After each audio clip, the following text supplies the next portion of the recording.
Intro music fades out. Okay, let me ask you something that might sound completely backwards. What if the biggest financial crisis facing young adults today isn't student loans, or bad credit, or even housing costs, but the fact that they're literally raiding their own retirement savings to stay alive? I'm not joking. The latest data shows Gen Z is now the second largest group in what's called the sandwich generation, people financially supporting both kids and parents at the same time. And the numbers are terrifying. But here's what fascinates me: this isn't just a money problem. It's a generational identity crisis. Let's unpack this.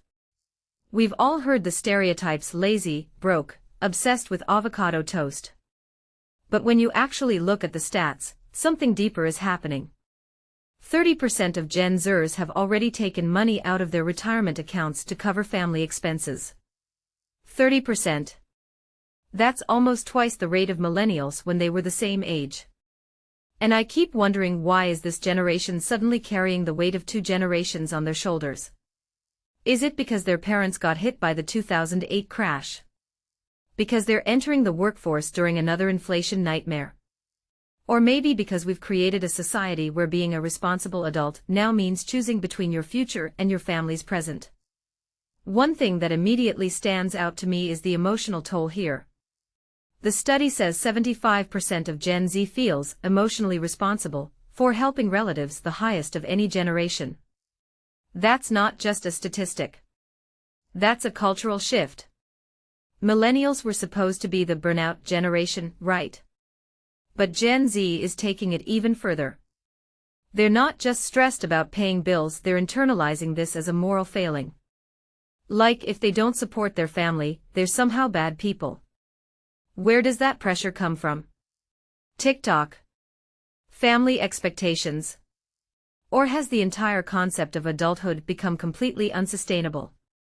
What many people don't realize is that this isn't just about poor financial decisions. Yes, withdrawing from retirement accounts is risky. But let's stop pretending these kids have real choices.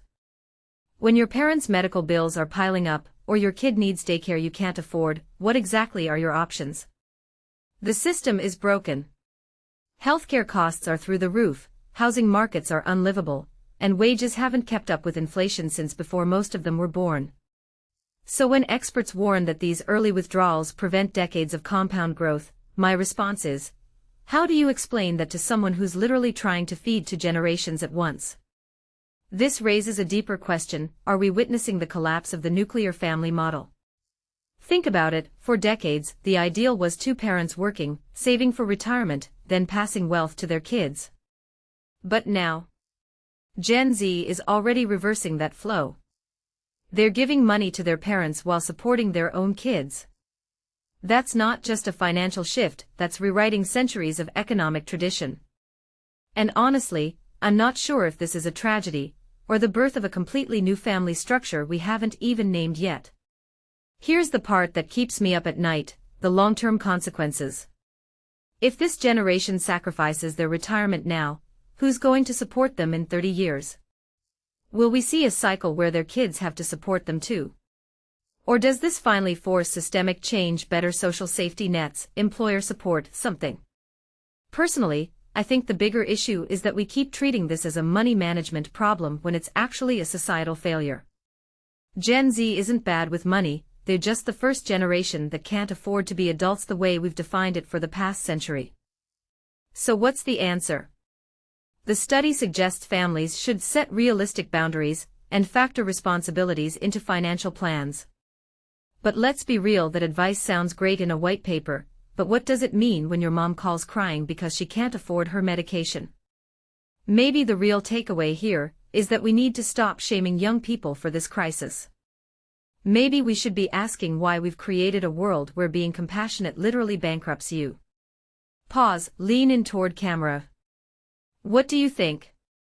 Is Gen Z facing an impossible situation, or are they just the canary in the coal mine for all of us? Drop your thoughts in the comments. I want to hear stories from people actually living this right now.